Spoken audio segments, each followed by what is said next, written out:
Yo, coming to you live from World Championship in San Jose. Welcome to the Living Legends podcast.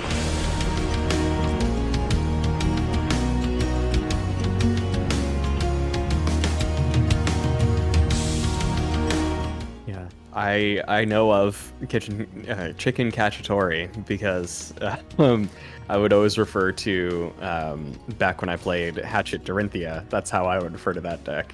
Really? Chicken Hatchatory. Chicken Hatchatory. Oh, brilliant. Hey, it's just like how I always call katsu chicken katsu. Chicken Oh, yeah. katsu, yeah. Could be pork katsu, but I like chicken katsu. Oh, I love chicken katsu. It's so good. To be honest, katsu does look pretty fried, so. Are we recording, are we?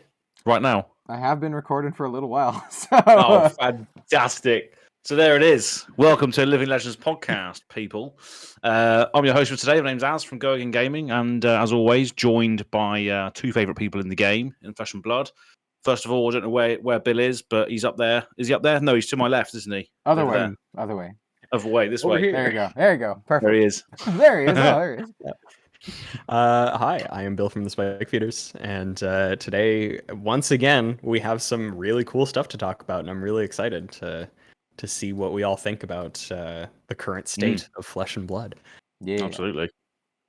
And we got Mr. Red Zone Rogue, where you're seeing this video as well, if you're watching. Or listening it on your That's true, yeah. favorite podcast, I don't know, distributor of choice. Leave us a 5-star rating as well, please. Yeah, shout out to Unless it's out of Spotify 10, listeners. then give us a 10. Don't give us a 5 if it's out of 10. No, definitely not. Yeah. No, we've already locked in the 5-star rating. The absolute average podcast. That should be our tagline: the most average Flesh and Blood podcast. Yeah. Brilliant. No, we're... I don't even know. I was going to say we're number 1, but I don't have enough confidence to say that. No. And I'm also... I'm too, like... I'm not that braggadocious to be like, we're number 1. We're number one. We're number 5. We're number 5. I need to get that USA energy in me to be like completely overconfident in everything that I do, regardless of how good I actually am at it. Yeah, exactly. Need to just do the tan and grace thing and just wear the United States flag with the glasses and the hat sort of thing. The bandana. Despite the thing, right below me that has the US flag, I don't think I own anything with the flag on it. Really? I thought all Americans had like the eagle like outside the house with a flag like hanging down. No? Yeah, I thought that was a mandatory thing. I thought that just came like standard. No, man. Yeah. See, that's good. My family has already served the US enough. We don't need to do that. Don't need that anymore. That's actually half true. I was actually born in my dad was in the Air Force. I was born on a military base, so. Well, there you go. Yeah, there's a little bit of deep lore, but it's in your blood, but not figuratively. Yeah, this is getting into weird territory. But I used to think when I was like in high school or whatever, I'm like, oh, I wonder what my status would be if I grew up in like the Middle Ages or something like that. I'd be like, oh, maybe I'd probably be like a soldier or something. I might be dead, like because I'd conscript just be pushed out into battle or something, right? Yeah. But we're like not rich enough to be like, immediately pushed into like leadership or something like that. So I'd be like a foot soldier or like a grunt or something. Forced to fight for water and bread. Absolutely. Frontline infantry.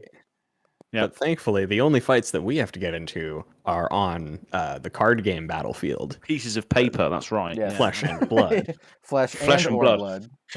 Flesh and blood, but only with respect to game pieces. Yeah. Unless you get a paper cut, of course. Then there is blood. Hey, don't talk about that. My best friend got a paper cut. Oh, yeah. Oh, they're horrible, aren't they? I mean, they're pretty bad. Little incisions. But anyway, already off the rails when I'm hosting. Jesus. But yeah. First of all, we want to go into our weeks in Flesh and Blood. Before we go on to the main topic. The main topic is going to be around History Pack 2, the Blitz decks, and some of the banned and restricted stuff. We can get into that later. Yep. But first of all, our weeks in Flesh and Blood, how have they been? Yeah, I'll go. It's been fine. Yeah. Made a video talking about all the things that we're going to talk about today. I have more things to say and to follow up on. So once again, if you've already watched that video, there will be new things to talk about here. But so I did that. I did a live stream where we did some UPF with two of the folks from the Table Pit and Hank, and that was pretty fun. Spoilers, I played Arachne, and well, just go watch. Just go watch. I bet they were like, "Oh yeah, we're on Red Zone Rogues channels. Let's just beat him up." Oh yeah, that's what I would do. I will say the number of times that I have actually won a UPF game on my own stream is very, very small. Let me just put it that way. I've maybe won once or twice. I know I've won at least once. So we'll see. But I think it's a true testament to how much I think UPF is a lot of fun by the fact that I just don't care that I have almost never won. It's always fun. Even if I get knocked out first or second, which, happens. It happens. Oh, does it now? Yeah.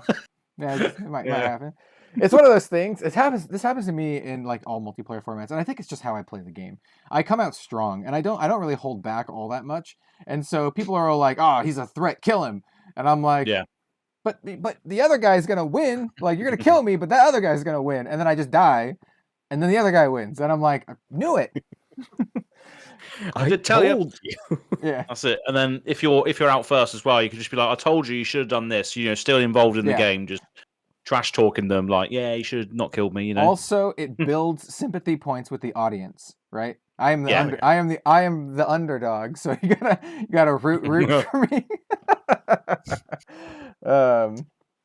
Anyway, so that's what I've been up to. It's been a lot of fun. I'm working on a couple new deck techs that are actually like meta decks for Classic Constructed. I waited for the banned and restricted announcement, or banned and suspended announcement, and both of the decks that I wanted to talk about got hit. So I'm glad that I waited. I was gonna make a meta Lexi deck tech. And then I'm also thinking about doing like something I've not done before, like a FI or something like that. Just to give like new players an idea of what like a top deck looks like and that kind of stuff. But both decks got affected by the ban, so glad I waited. Yeah, we can get into that later as well, because obviously we're going to touch on that as well at some stage. But yeah, Bill, what have you been up to, mate? Unfortunately, not too much. There's one event that goes on today. This is Sunday that we're filming. Ended up pushing it a day. There's usually an event that goes on today at a local game store, and then there's also one tomorrow. I didn't get a chance to go out to last Monday's, but I will be going out tomorrow, at the very least, to drop off some cards for a local player. Nice. At the ProQuest, I had my my Soraya sleeves that I got for judging. Nice. In addition to the scroll for the adjudicator. And of course, for the sleeves, I really wanted to use them to sleeve my Prism deck because it just makes sense. And I sort of did the same thing with the Tunic sleeves, but I just have the Tunic sleeves for like just random cool cards that I like. So I opened up my box, and then I ended up trading for a sealed box just so that I could keep one. So this local player just like really didn't care about the sleeves. And he's like, "Okay, well, I'll trade you the sleeves." But I didn't give him anything directly in return, at least at first. So he has a list of cards that he's looking for, and I think, if I remember correctly, I can do most of the list. Nice. So at the very least, I have to drop off some cards tomorrow, but I'm gonna hopefully be able to play as well. Get roped in. Yeah, and I'll probably just play Prism again because Prism is hilarious. Yeah, why not? Why not? Exactly. Yeah, that's one of the things that's one of my goals for this year is to try and get down to the game store more often and play. Skirmish season is probably where I'm going to start showing my face a little bit more, just because there's less pressure and it's more fun and more variance, I guess. Well, yeah, and also skirmish season. That's a kind of a tongue twister.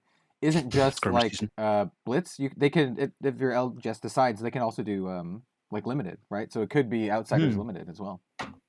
Yeah, I'm definitely going to partake in that. That's for sure. Yeah, man. I'm excited. Speaking of Outsiders as well, obviously Azalea is getting a reprint in Outsiders, as we all know by now. So my week in Flesh and Blood has been releasing a video actually today, which is the reason why I had to delay doing the pod until today. So for people that are listening, we're doing the podcast on Sunday rather than Saturday, but it doesn't make a difference. People that are watching, it's still going to come out on the same day. But yeah, I did a little video recently, which is called or titled "Brush Up Your Azalea Knowledge." So it's like a half an hour video about discussing Azalea's intricacies, as sort of interpreted by my mind. So anyone that's not familiar with how she works and all of her pieces and that can have a look and get familiar before Outsiders comes out. So I just thought I'd do that. So go and check that out.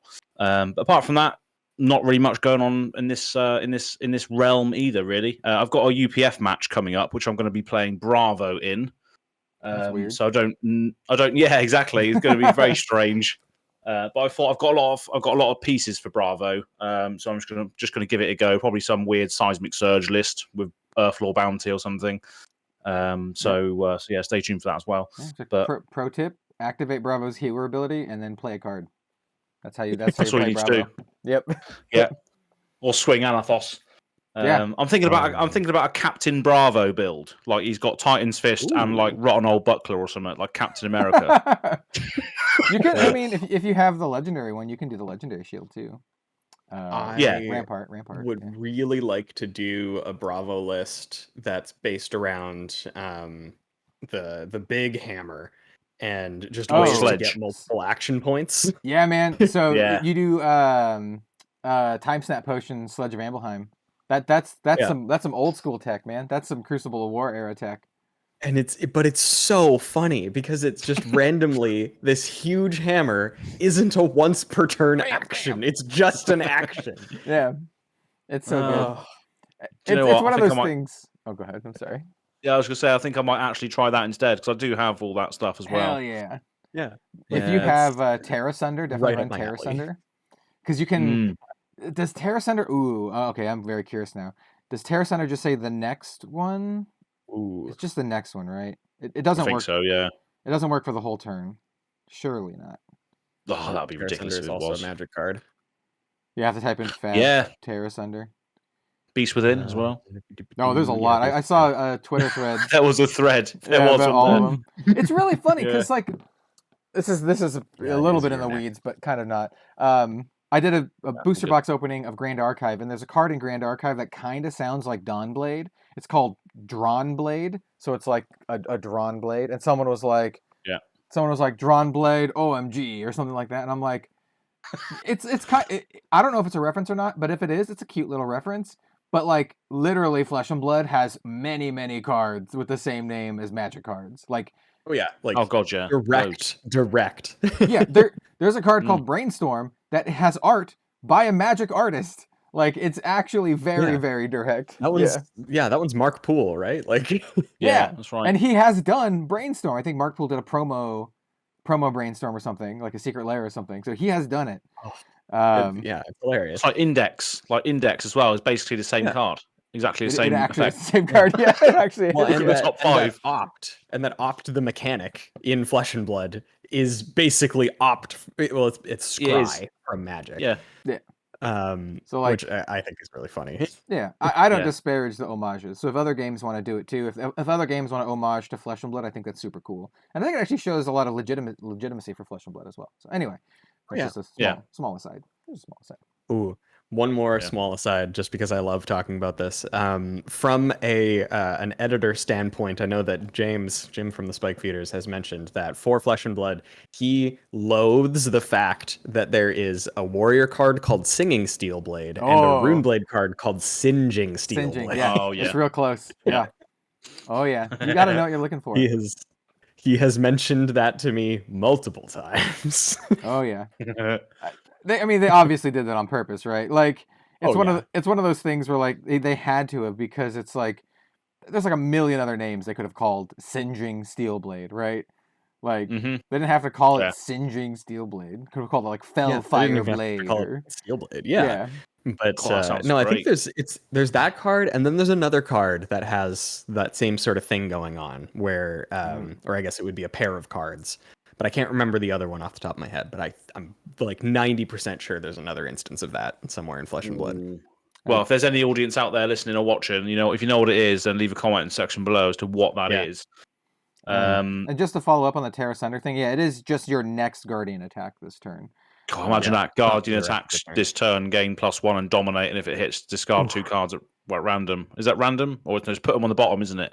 Oh no, that's Oakenold. Oakenold puts them on the bottom. Yeah, Terra Sunder is discard. I think it's just 2 discard normal. 2. Yeah, Yeah. they get to choose, just discard 2. Just 2. Yeah. Only discard 2 and dominate. So and dominate. God, jeez. Hardly worth it. Wow. Let's move swiftly on from discarding cards. Jesus, that was last week's salty list. Anyway, yeah, right. Some cracking news with regards to History Pack 2, and some History Pack 1 Blitz decks. But History Pack 2, first of all. This is available from 24th of February. So right around the corner. Very soon, yeah, man. That's like less than a month away. Yeah, and you know what that means. Outsiders is just after that as well. So it's all coming around very, very quickly for new cards, people. Very exciting times. And the great thing about this as well, it's the second year of Flesh and Blood's history. The first one was obviously Welcome to Wraith, Crucible, and Arcane Rising. This one is Tales of Aria, Everfest, and what was the other one? Monarch. Monarch, yep. Yeah. It's going to feature all of those cards, similar to the other packs as well. It's going to be a load of different cards you can get, so it's always a nice feeling opening these packs. I've always enjoyed opening the history packs, the original ones anyway, the English ones, because just because the amount of stuff that the variants that you get, it's just quite fun to open. And with these ones as well. What was you going to say? Just a nice thing as well from the variants of cards. It'll be nice to open, and also compared to the first history pack, these ones will actually be in the paper wrappers, which physically to me are so much better to open. Like they feel so much easier, more satisfying. So I'm really happy to see that too. Yeah, I'll be honest, man. Like opening up other card games, it's like they with their like crappy like plastic wrappers. I'm like these suck, man. I want the paper ones again. Yeah. Oh, so much easier, isn't it? Just literally just. I have my own way of opening it too. So when I open them, I open up like I do this like clean break along the seam, and it's like this nice, perfect little thing, and it just kind of opens it up like a little book. Oh, it's so nice. Yep. There's a local player, shout out to Jay, who has a Flesh and Blood YouTube channel that he's creating. He's doing pack openings and showcases on his altars, which are incredible. He's like a really, really good artist. But he just did a thank you to Flesh and Blood sort of retrospective where he opened up 3 packs of every set except for Dynasty because he just couldn't find any locally. And he had the same exact comment because he started with Welcome to Wraith and then just went up chronologically, and he's like, these plastic packs in comparison suck. They are so bad, and I totally agree. There's like no downside. Actually, that's not true. The only downside of the paper packs is that some paper packs leave this weird glittery dust. Oh god, yeah. Not all of them, but some of them do. And if you open up like a bunch of boxes like I do when a new set comes out, you'll have like, several cases where there's no glittery, and then you'll have one case where it's just like every pack just glitter, and then my whole playmat is just covered in it when I'm done. I'm like, what the hell? But the great thing about that is if you snort the dust, it then sort of transports you into like this psychedelical sort of wraith world, and you can all sort of relive the adventures of the heroes of Wraith, which is nice. Makes you better at your next pro quest. It also gives you better pack luck. You pull more legendaries that way. Exactly. None of this is medical advice. No. It's spiritual advice. But it's in there for a reason, it's in there for a reason. The magical fairy dust as such. I think it's I literally think it's just because I've looked at it. It's where they put like this metallic strip along the pack, and I think sometime that metallic strip just, I don't know, like crumbles a lot easier when you rip it. I don't know why. Mm-hmm. Yeah. But it's nice to see that they're doing this like as standard now going forward. because it is a lot easier and it's a lot more economically friendly and easier for the consumer and all that sort of thing. So nice to see that as well. And another thing I didn't notice until I actually looked at the key art for this as well is obviously the history pack one as like the brown sort of cavernous, the same sort of, if you listen to this on Spotify, the same art that we use for the Living Legends podcast, right? Yep. So there's another piece of art on there which is like it's so it's all like brightened up. There's like leaves and stuff, and I didn't realize that the sort of background there, the sort of carvings on the wall as such, are all the characters from the first two sets. Welcome to Wraith and Arcane Rising. I didn't notice that before. They're all like it's like that unified decree art where they're all sort of putting their sword into the ring. They're all, every single character there is sort of like unified in the presence of this big godly being on the wall. So it just gives me the impression like, is there going to be a massive team up event with all of these heroes in the future? Okay, I don't want to get too deep into this, but this is something that I've theorized for a while. Actually, I theorized this ever since Aria came out. I'm once again, I'm not going to go too deep into this, but I suspect that Flesh and Blood is setting up for an Avengers style event where all of the heroes from all of the main sets band together against the old gods or whatever they're called. Because that's what they're all independently kind of doing. That's kind of like the overall narrative of all of the main sets, is that there's something to do with the old gods for some reason, right? So like for Monarch, Chain is trying to stop the old ones from coming back, and he believes that Solana is facilitating this whether they know it or not, because they believe that Sol is one of the old gods. And then we have for Uprising, you had the Uprising, but if you read into the lore, there was this voice that was talking to the Emperor beneath Mount Volcor, which is very implied to be an old one. And the Emperor, he's the Drakai of Aesir, which is what they're one of the names that they call the old ones, the Aesir. And it was him quelling the old one, like making sure that it doesn't wake up. And now that he's dead, I don't know. And then I mentioned in Outsiders, in our Outsiders deep dive, that there's that cult that is like causing catastrophes to prepare everyone for the coming of the Aesir. So and then in Aria, the Aesir and the old ones are starting to wake up, and then Lexi and Oldhim and Briar are going out on an adventure to seek out help for Aria to combat him. So I think all of these things are gonna like combine, and then there's gonna be like a big event with the Aesir, and everyone's gonna like battle together. It's gonna be like, and it's gonna be one of those situations I think where like right now we see like Chain and the Shadow characters as like evil, but I think they're gonna end up being on like the good side when they have to protect the entire world from these godly beings. Well, so I mean, they're all listed as heroes, aren't they? They're all listed as heroes.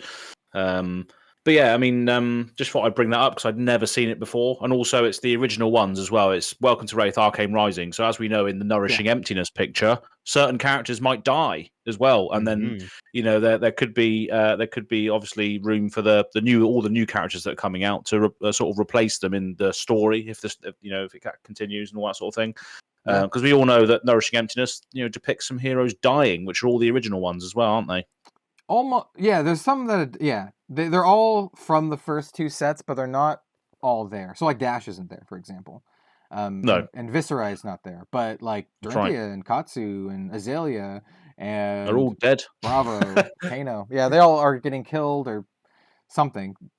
Bravo's not really getting killed. It looks like he's arrested or something. But in any case, looks like he's about to walk the plank. Looks like he's about to be pushed into the water or something because he's so heavy and burly. He's just going to sink, isn't he? He's just pure Aryan muscle. Yeah, I always thought it looks like he's about to walk off a cliff or something. All the heroes are getting murdered in these like outlandish and gory ways, and Bravo's just like getting a slap on the wrist, like a speeding ticket or something. I mean, like Ira literally has like a sword through her back, and like so does Dorinthia. She's like impaled. Katsu just has a bunch of arrows. Azalea's getting her like throat ripped out by like some demon things. Like and then like Bravo's just getting a ticket written up. Yeah, Bravo just has Yeah. like his hands behind his back, and he's just standing there. It's been detained. Yeah. Bad Bravo, bad. Oh. Maybe But, that was foreshadowing Starvo, right? They were Love like, bad Starvo, no, you get living legend. Yeah, yeah. But yeah, I just thought I'd bring that up. I do like the new key art. I actually really love how they used the same art but like tweaked it just a little bit to make it kind of fresh. Yeah. I had assumed when they announced that they were going to be doing multiple history packs that it would literally just be the same art and they'd just be like history pack 2. Here you go. But I do like how they like swapped it up a bit, and it kind of feels more Aria-esque, right? Yeah. So that's cool. I dig More it. elemental and stuff. Yeah. Yeah. Yeah. And so So shout out to MJ who probably did the art because I think she did the other one. So yeah. Um, All the box art and stuff.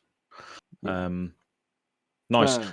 So yeah. Moving on from that, we got more history pack stuff. Or carry on. I do want to mention a couple of important things with History Pack 2, just in case folks haven't watched like my video on it, going deep into it. But there's a couple of like important things. The first one is that it's in French, German, Italian, and Spanish, no English. It's black border, so it's not released in English. It's a 536 card set. It's a lot. It does have 3 fables, so it does have the 3 fables from the sets that we talked about. We don't know if there's foils. It just doesn't say it. I got confirmation from a viewer who's from Germany. They read the German thing and they said it just doesn't mention it. I would suspect that the Fableds come in rainbow foil, just like they did for History Pack 1. And there's no marvels. So unlike History Pack 1 Black Border, there are no marvels. So you cannot get a Marvel Lexi or Chain or Prism or whatever. So there's no marvels at all. So I think those are all really important things to note. Another thing to note that some people asked about, they're like, oh, why is there no English? Well, they actually said this a while ago, right? I can't remember if it was for FAB 2.0, but at one point they did say when they were releasing History Pack that they're going to push out History Pack 2 ahead of the English version because they believe that these places need it a lot more than the English market, which is true, right? We don't need more Aria. There's already like a ton of Aria like on the shelves, and Monarch. So like, yeah, we don't need this stuff. What I suspect is they'll wait a year or so until all the stuff is like, rotated out, it's all been consumed, and then they'll put it out so people who are new to Flesh and Blood at the time will have access to the cards. I think that's the idea for History Pack. History Pack is to give people access to the cards because Flesh and Blood is a non-rotating game. What was the other thing that I wanted to mention? Oh yeah, it's just really important that these communities get access to these cards that they didn't have, otherwise.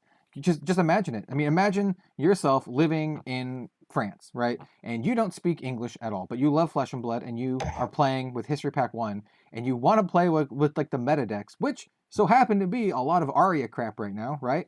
Like Oldhim and Lexi. But you have to play with cards in a language that you don't speak or read. That sucks. Like imagine, would you, like viewers out there, listeners, would you play a card game that you don't speak or read? I'm going to say like 99.9% of people are like, no. Like, they're not going to try to memorize everything or use translators or something. It's just not what people do. So this is really important. And those markets are like very important for the health of the game. So, this is like a huge win for Flesh and Blood. And hopefully the translations are good this time. Yeah, I'm interested to see if there's any sort of large issues. Like, what was it? It was Grasp of the Arknight was translated super weirdly. The White Rabbit Studio was kind of telling us the story that they translated night as in like not a soldier, but like the time of day. Like night and day. It was like it was like Ark Nacht or something, which is like Ark nighttime, which is like It was just some interesting things. I even with that, I remember we were talking about it a lot. I like the fact that they did get it out and that they did something for people who don't quite remember when it all came out, that people were like, hey, this is translated really poorly. Like LSS did say like, do you want us to like to recall the product and destroy it. And most of the people were like, no, we want the cards in this language. Yeah, like I mean, even if the translation isn't perfect, we just want them. So hopefully they're taking that to heart, which I do trust that they are doing. And this one is going to have far fewer issues. But yeah.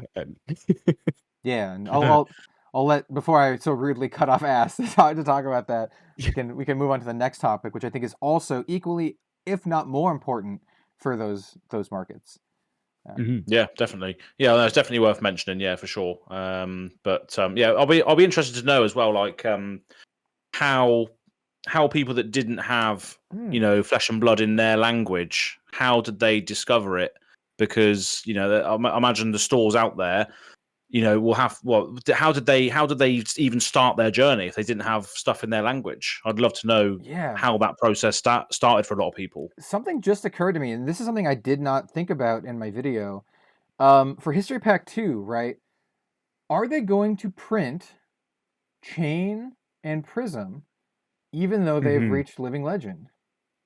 I would assume yes, because they need them for the Living Legend format, which is probably going to be kicking off soonish in the next year or two. And so they'll need copies of those heroes and the specializations for there. So I guess I kind of answered my own question by just thinking about it, but I think it's interesting, just interesting to think about that they're going to be releasing a product with heroes that are currently like technically not legal, at least in the Classic Constructed. There's something else interesting to be said on that, in that vein, on that topic. The fact that the History Pack Blitz decks, which I think we're going to be getting into in just a second here, does include Viserai, who is not legal in Blitz currently. Yeah, I have thoughts about that too. Yeah. Yeah, just an interesting choice. I don't think it was a mistake. No, I don't think it was. I just think it's interesting. I think it's weird a little bit, but I think there's two reasons for it. But we can talk about that when we get there. Yeah. Yeah, we're pretty much there. Yeah. So obviously this is released on the 24th of Feb as well, at the same sort of time for History Pack 1 Blitz decks, and this includes Dorinthia, Bravo, Viserai, as we were just saying, Rhinar, Dash, and Kano. In Blitz deck form. 6 new Blitz decks. That's crazy. 6. That's so much. Yeah. And obviously, as we discussed in the previous podcast as well, the other Blitz decks that are coming in Outsiders, there's 6 there as well. There's 6. Well, I think what's really interesting is that not only are there 6 other Blitz decks coming out in Outsiders, but it's the other heroes that aren't here from the other sets. So we have Katsu and we have Azalea, which are missing from the original 8 heroes from the first 2 sets. And you know, I can't help but think, like, obviously this was very, very well planned out, right? They're like, okay, we're going to release these heroes in Outsiders because they fit for Outsiders. They're going to be in Outsiders. And then we're going to put all of the other ones in History Pack 1 as Blitz decks, or as History Pack 1 Blitz decks. Which is one of the reasons why I think they put Viserai here. Just for completion's sake, just to have the Viserai deck here because all of the other ones are getting it too, right? Yeah. And the other reason is there's more formats than just Blitz. There's also Ultimate Pit Fight and also whatever form PvE is going to take. So if PvE is going to be released in several months or so down the line, it'll be nice to have like a Viserai deck that you can play for that if people want to play Viserai for that. Yeah, and even the article even says that as well. Ready to play out the box, Blitz decks are crafted as an ideal product for kitchen table gaming. So the fact that they're using the phrase kitchen table gaming also sort of gives you the hint that they are thinking about, you know, more casual kitchen table settings, whether that's cooperative mode or just Ultimate Pit Fight multiplayer, just, you know, no sort of pressure or anything. The fact that they're saying that phrase, you know, has a lot of gravity, I think, to the kitchen table aspect. I agree. I don't know what the deck lists are, and I would like to do a review of these when they come out. So this is saying this without knowing the lists, but just on a first glance, I really, really love this product and the idea because you could just buy a sealed little brick of these and have like a battle box just ready to go. You have 6 different heroes. People can just pick and choose. Like if you just wanted to have like a little Flesh and Blood board game almost, then you just buy this and never buy any other Flesh and Blood product at all and probably have a really fun experience. Once again, I don't actually know what the deck lists are, so they might honk. But assuming that they're like good, like you would have like a little battle box, which I think is super cool. And then the other thing I wanted to mention is we know that Brian Gottlieb actually made these decks, who has previously been here on the podcast, because he said so on Twitter. He's like, hey, I made these. Mm-hmm. I made the lists for these. So that does give me some hope that the lists are going to be pretty solid, because on the podcast, maybe, I don't remember if it was on the podcast or on our like chat, like after the podcast, because we always have like a little chat afterwards. But we were talking about how we thought the current Flesh and Blood starter products were like fine, but a lot of work could go into them to make them better. And he said he personally thought the Monarch decks were bad. And I could see that. I could see that. And we definitely touched on it. We definitely touched on the starter experience. He did go into some of it, but yeah, definitely. Yeah, it's worth going. If you haven't listened to it, it's worth going back and having a listen to that. That was a good one. Yeah, so the fact that he said that gives me a lot of hope that these are good. I also hope, this is just a TCG pet peeve of mine, I hope they have full play sets of all the cards in them. I just kind of, I think it sucks when they put like a one-off rare or something in the deck, because first, it just kind of sucks to just get a one-off. And then two, I think it teaches people bad deck building habits, like new players' bad deck building habits. Like they should just have a competent deck. Just give them play sets of the cards. Like, what's the difference? I do remember my brother had the Bolton pre-con, and it had one copy of V of the Vanguard. Yeah, what the hell? Why would you have one? It's a rare. rare. Like V of the Vanguard isn't even an expensive card. Like it makes more sense. It makes more sense to me from just like a just a product standpoint. If it was like, they only have one, what's that one majestic bolting blade, I think, the 4 cost that costs 2 less each time you've charged.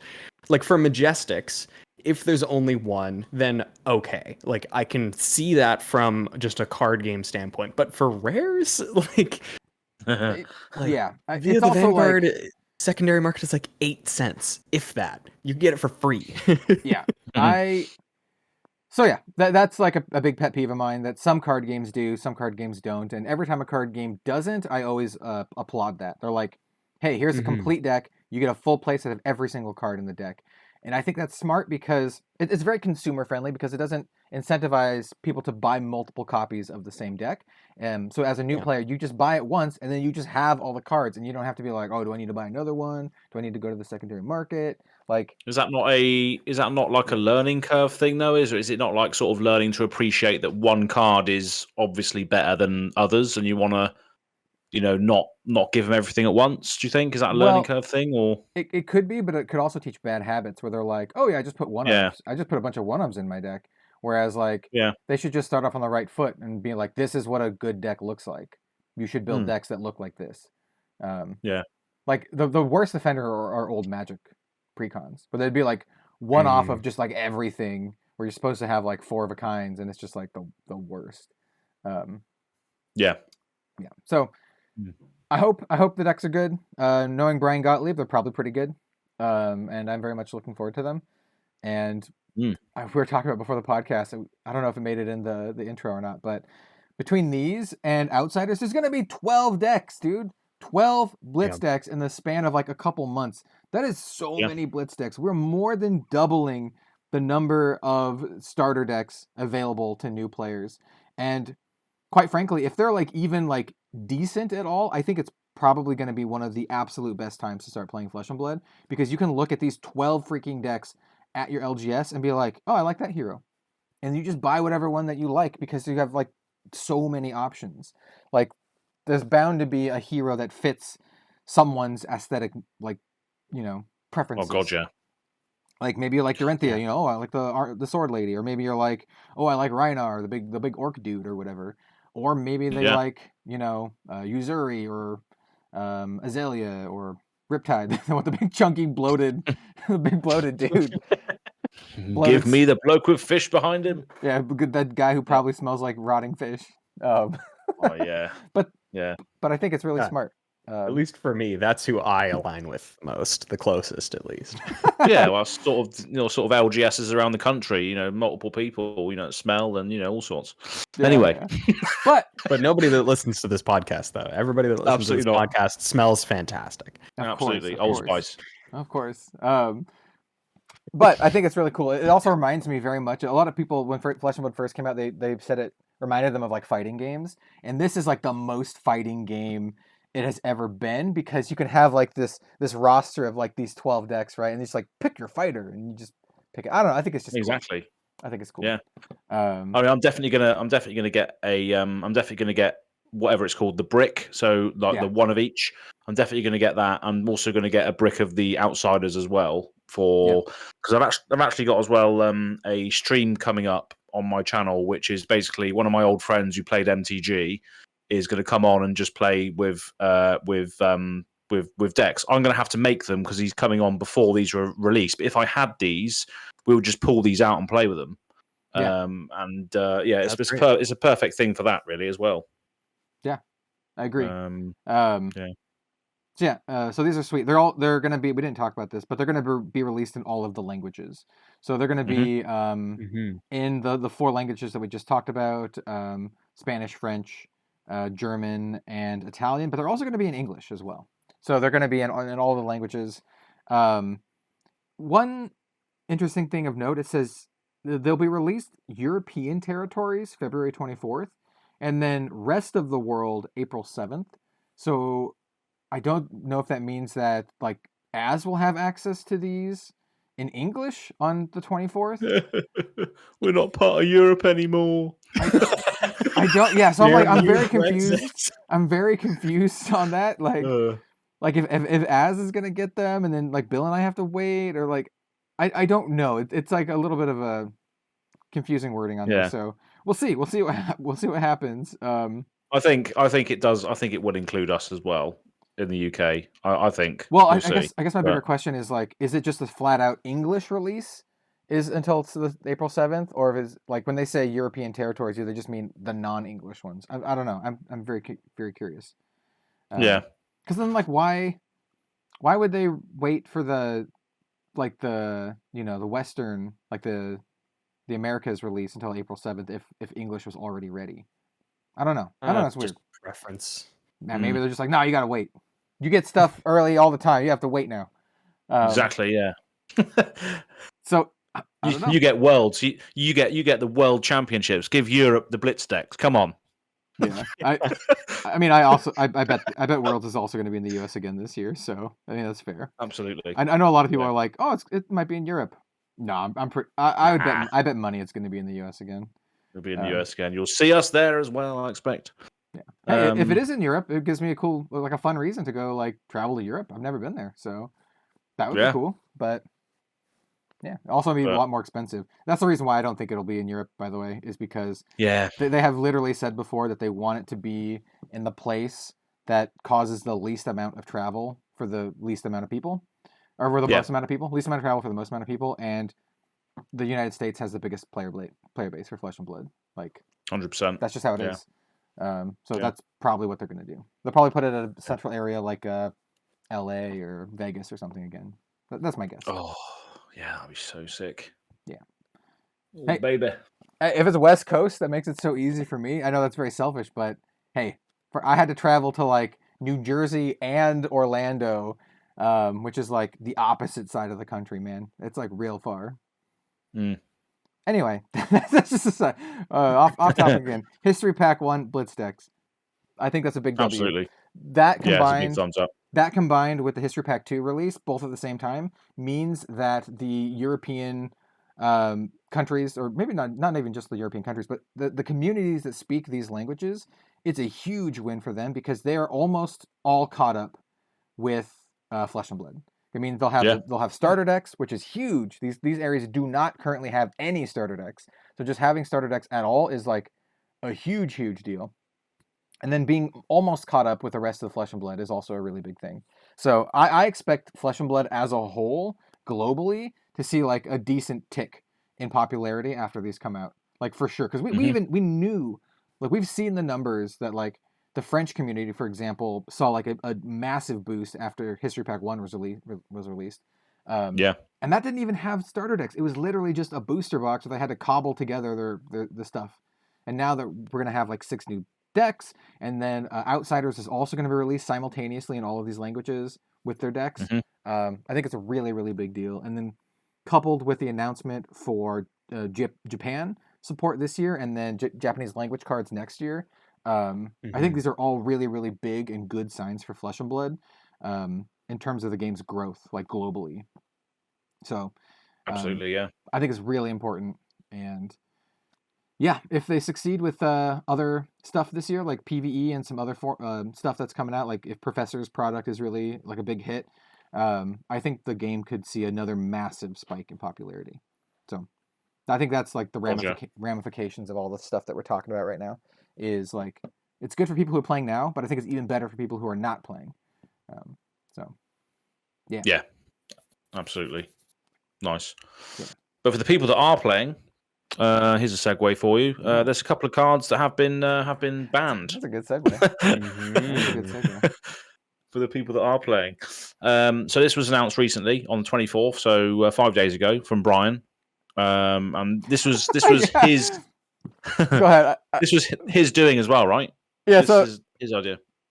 I think that's really funny because a lot of people are blaming him, and I'm like, he just wrote the article, man. Like he probably had some say in this, but he didn't have like the all of the say in these bans. Be all and end all. Like yes. Brian Gottlieb didn't like single-handedly ban all of these cards. So it's just like one of those like. Except he did. Yeah, I mean, of course he did. Yeah, it's like don't shoot the messenger kind of thing, right? Yeah. But I did like his article. I think he wrote it up very well, and I thought he wrote it in a way unique to him, and in a way that we haven't really seen coming from the Flesh and Blood devs. Because I think he is a Flesh and Blood developer now, but he also has that outside perspective, and he could be a little more blunt about things than James White, for example, who. Yeah, it's more like for James, obviously it's like more of his baby, right? It's like it's his thing. It's like Flesh and Blood's the thing that he staked his life on, basically. And Brian Gottlieb can be like, nah, Arya is like a little overpowered, right? Like it's like them maybe maybe been some like not great design decisions in Arya.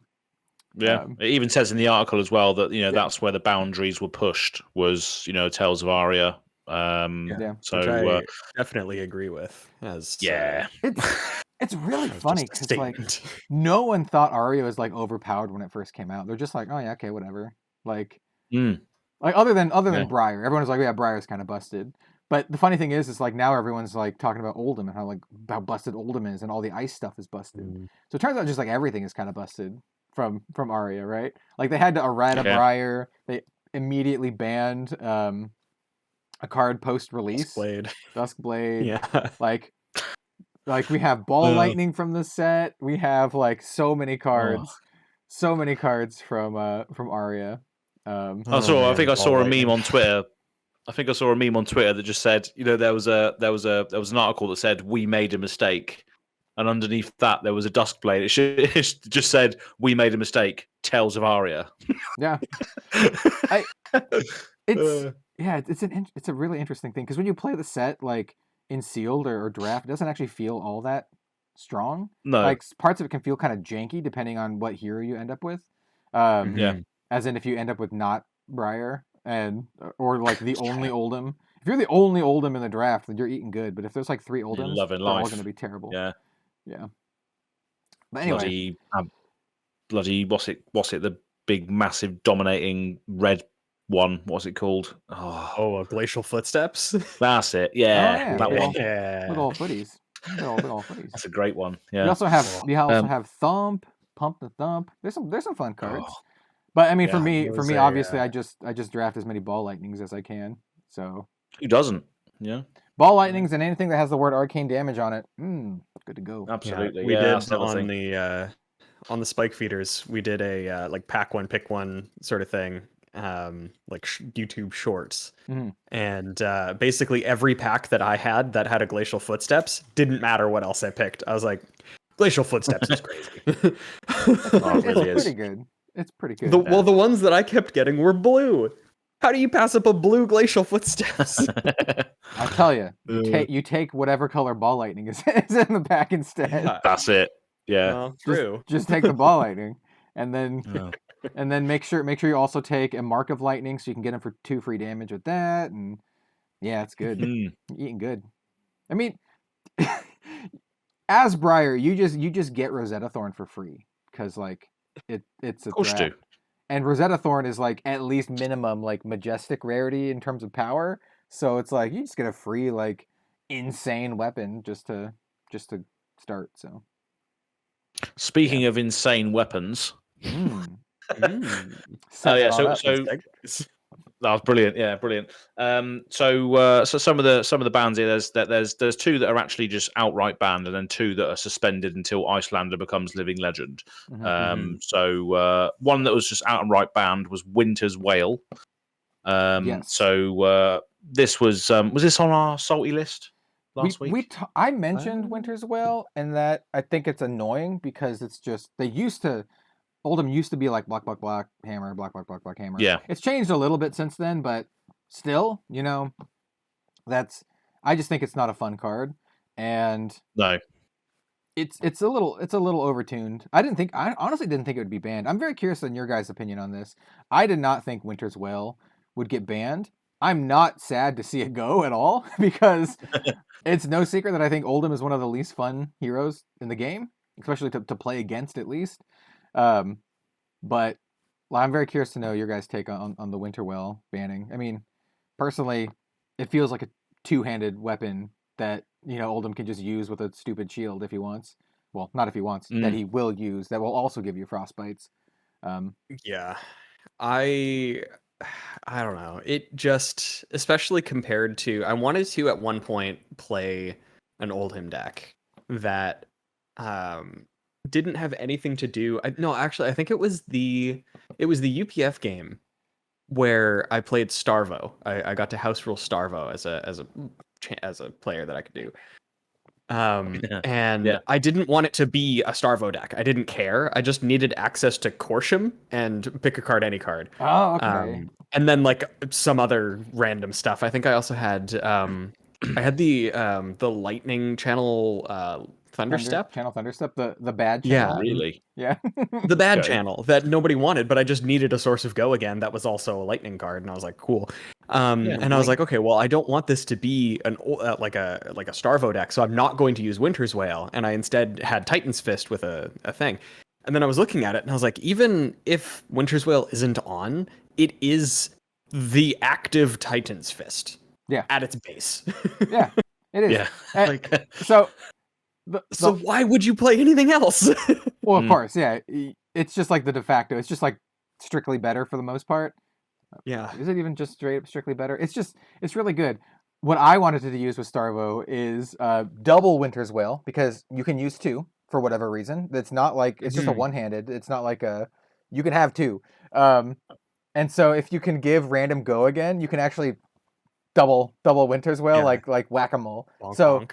So with Starvo, you could use Blink, the 0 cost gain an action point. Oh, so yeah. you can like whack, 0 cost gain an action point, whack. Like that's what I would like to do with Winter's Whale. Not stupid turtle strats. Block hammer. Yeah, block hammer. I just Yeah, want I think one of the Blink main hammer. absolutely, yeah, why not? But I think one of the main sort of reasons it was banned is because there's a massive article on it, but I think it's the fact that you can still, like as you said, block with 3 cards, then just swing back with the hammer, pitching an ice to then come in for 4 with the disruption on their next turn. Yeah, it's too much. Which is the oppressive part of it, isn't it? Because that one, especially against aggro, 0 cost stuff, that one extra frostbite that they could screw up their entire turn if they don't block, and aggro doesn't want to block. Yeah. So then they would have to block with at least 2 cards to not get the frostbite. Yeah. Yep. Which is just such an amount, like such a huge amount of tempo to take from just an a aggro weapon. deck. Yeah. Yep. It's one of the cards like Tunic that when you first read it, like as a new player, you're like, okay, cool. Like same with Tunic, you're like, okay, I don't understand why this card's like $200. But the more you play Mhm. Flesh and Blood, the more you understand that cards that have incremental advantage are insane in this game, especially in not Ultimate Pit Fight, in Classic Mm. Constructed, where the games do last for a long time. So these little tiny sources of incremental advantage are actually a big deal, which is why Tunic is played in a lot of decks, because it gives you this incremental advantage over time. Yeah. Whereas like one instance of an extra resource here or there is like you're like yeah okay, but like if you can get it multiple times, then it's very valuable. And this card is like very, very along the same lines, right? It gives you like this incremental advantage because it attacks for 4. So 4 is a really good break point, like Bill said. It forces them to block with at least 2 cards or a card plus something else. So a card or plus an equipment or a defense reaction or something like that. Yeah. And then if it does hit, then it does have like this detrimental taxing effect. And the fact that you Yeah. can use it with a shield makes it like way better, because like if they printed a weapon that was two-handed that did that, you would be like, yeah, okay. Like I could see that being a warrior weapon, like an ice, hypothetical ice warrior weapon that's like a Give it to us. two-handed. Like if it was a warrior weapon, it would totally be two-handed. Like Yeah. Yeah. so, yeah, I get it. And so like when you read the article, which I highly recommend if you haven't already, but that does they explain it quite well. And I know a lot of people are surprised about it, but I haven't seen a lot of people who are like that disagree. That they're like, no, I don't think Winterwell is that good or something like that. I think it's like, yeah, I think it is very, very good. And honestly, Yeah. like, I don't think it's like that big of a hit to Oldham either. I've also heard a lot of people talk about this. Whereas like, I mean, it is a hit, but I don't think it like makes Oldham terrible. Like, I think it just makes him like a little worse. No, yeah, it's I just think it makes him a lot less consistent in how much he can Yeah. disrupt the Yeah. opponent. In fact, I think it just makes him more annoying because it makes it so he can't kill you as quickly. So it's just like more grindy and annoying. So, yeah. yeah, his crackback with Winter's Whale is too efficient for what he wants to do anyway. So he wants to block all the time, and then pitching one card to swing back for a 4 that can disrupt their next turn, especially if their 0 cost go again attacks, is taking away too much value for the fact that they've blocked loads of cards and then swinging back with just one. Is too good, I think. I think But while we're talking about this, we should also talk about Crown of Seeds, because they do talk about Crown of Seeds. And I think talking about these two together is very important, because Crown of Seeds is the other card that people were like expecting to see at least maybe get touched upon, because they're like, it's one of the cards that enables Oldham to be as good as he is. And they did talk about it, which I think is actually really interesting. They talked about a card that is not getting banned. So Crown of Seeds is not banned. Well, not in CC. It is banned in Blitz. But I find it very interesting that I think one of the more important parts about this is that I'm going to read this part just because I found it very, very interesting. It says, "We recognize what the legendary acquisition process means to a Flesh and Blood player. Many of us at LSS still look back fondly on the first legendary we ever opened from a pack." I think mine was a Tunic, actually. And we use them in our decks happily and proudly, taking every opportunity to share the card's history with our opponents. We take the bond between a player and the legendary seriously. That is not to say we will never ban a legendary card. We will always do what is best for the health of the game when it comes to banned and suspended announcements, but we will exercise a greater degree of caution when it comes to legendary bans, and we absolutely view them as a last resort. I think it's one of the most important parts about this Crown of Seeds little bit is that part, where they acknowledge kind of like just the value of legendary cards and how difficult they are to obtain, and how much they're worth like monetarily. And I think this is smart, and not smart from like a investor, collector standpoint, but from a player standpoint. For someone who gets their legendary, they spend $100+ on it. It's nice to know that they are going to operate with a degree of restraint and not just ban people's $100 cards out of nowhere, because I've been there as an old Magic player. Before I went full time for Flesh and Blood, now I just own like a million cards. But I know what it's like to have like your deck, and if you have like your deck and you spent $100, on a card instead of like, I don't know, food or something. Like, and then that card gets banned out of like the only thing that you played. That sucks, man. Like that Yeah. really sucks. So I really like this. Yeah, Yeah. my experience for it is not only from Magic, but also from the good old days of Yu-Gi-Oh, Ooh. where cards in Yu-Gi-Oh would get reprinted with such ferocity Oh yeah. that Hey. you like you would spend, it wasn't even that much, but as a kid, like spending $30 per card for 3 cards. Yeah, man. Like that's a significant investment. And then the next week it gets reprinted in like a collector's tin and you can get them for 5 cents. Oh yeah. I It was like remember garbage. Yep, I remember when Yu-Gi-Oh first came out, and we had my brother and I got like this is Legend of Blue Eyes Metal Raiders. This is some old school shit, and like I still have them too. So I have an ultra rare Change of Heart. I have a super rare Dark Hole, and then they like reprinted them all at common rarity in like starter decks, like and at the time they were worth like a decent amount too. Like not specifically Change of Heart because I think that one was originally one, but like Regeki and Mirror Force, like those are like and Magic Cylinder and all those cards, and then they're just like print them at like common rarity. And we would joke like because we played Magic at the time too. We would joke that's like printing Wrath of God for in a starter deck. And it's literally what it was for like Dark Holes, like reprinting Wrath of God in a starter deck. Yeah. It was just a miserable experience every time that happened. So I'm honestly glad to hear LSS say that, to say like we respect that cards like have just weight to people, like that you can like you went through all the trouble of getting this card for a deck that ostensibly you like to play. So if we ban this card, like it does have an impact, and we don't want that to happen. We don't want that to be something that we open up our players to. So I really respect that decision. And I know that there might be people out there who might take that the wrong way. We still like I think it's safe to say all 3 of us still want cards to be like available to players and like to be like reprinted and that kind of stuff. But we don't want Tunic to be reprinted in like a starter deck, right? Like I think that's a little too far. Like I don't want Tunic to be $200. I'd be fine if it was $50. But like I was saying, like for people who aren't as enfranchised as we are, as invested as we are, like even spending $50 on a single card is a lot. And I totally get that, and I respect that so much. So I don't know. The other thing that sort of opens that gets opened up to that is if they did reprint Tunic in a starter deck, then everybody would buy it up and try to resell it. Like it doesn't end up helping people all that much in some situations. Like there is a line to walk for that. And like also as someone who has played games where the cards are almost worthless, it's just not fun to open up product when all the cards are worth like nothing. That's just how it is. I don't know.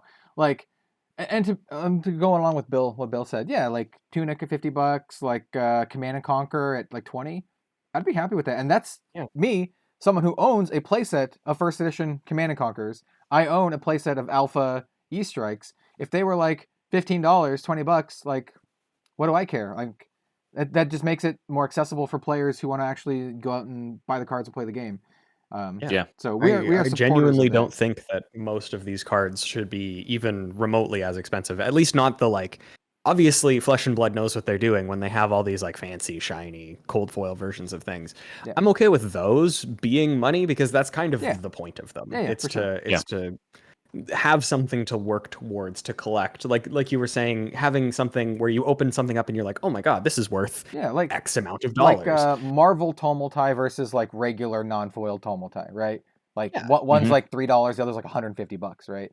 Like that's I like that because like if you just want to play the Tomultai or whatever, you just buy like the $3 one. But if you want like the fancy cool one, you could spend $150 on it. Like that I'm more okay with when there are these expensive cards like Marvel Construct Nitromechanoid is still like $200 or something, even though I think it's been kind of shown just in general, at least locally, there's a player that was trying to play the deck. It doesn't work that well. The card is not $250 good, but it's a version of the card that is hard to get, and therefore it is expensive because of that. But there are cheaper versions that you can still use. I also want to like note. I also want to note too that it's not entirely because of the rarity, because I see this a lot in comments too. They're like, "Oh, I wish the legendaries are more frequent to drive the price down." It's a lot of it is actually playability, because we do have legendaries that are like $20, right? Like not every legendary from history pack. I mean, the Emperor, like That's right. Yeah. like we have legendaries in like history pack 1, for example, like scab skins, like that kind of stuff that are like $30 to $40. The reason that tunic is expensive is it's not more rare than scab skins, it's just more playable. Like it's just, goes in more decks. Generically better. Yeah. Yeah. So yeah, I don't know. It's a lot of the price it's for Flesh and Blood amusing is driven by playability, or at least to some degree. People will say like, "Oh, I wish that legendaries were more frequent so that they were worth less." But then also there are people complaining about how the Emperor isn't worth anything, how the Spirit of Irina isn't worth anything. Like, there's a delicate balance for sure, because we all know people who are friends who like own card shops. Like there's Jim from FAB TCG Cards that we somehow mention every single week. Hey Jim. Absolutely. But like, I know, like, for him, opening boxes can be rough sometimes if, like, the value's not there. And then he's, like, disincentivized to actually sell cards to people if there's no point in opening the boxes to sell the cards. So there's a fine balance there between, like, the price of cards and then, like, accessibility and all this kind of stuff.